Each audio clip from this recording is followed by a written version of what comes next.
আল্লাহর নবীর আগমনের মাহফিলের বিরোধিতা যত করে এটার মহব্বত তাজিম তত বেড়ে যায়।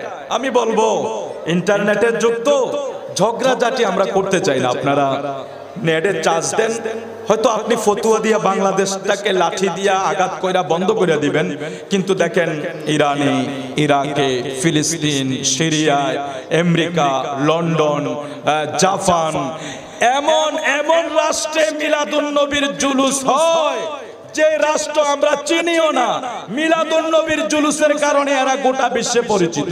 সুবহানাল্লাহ বলেন।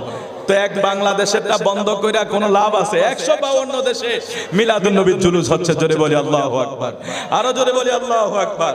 আল্লাহ আমাদেরকে মিলাদুন নবীর ফয়েজ ও বরকত, আমার নূর নবীর আগমনের ফয়েজ ও বরকত আমাদের আমলনামায় কবুল করুক। আওয়াজ করে বলুন আমিন। আর একটু জোরে বলি আমিন।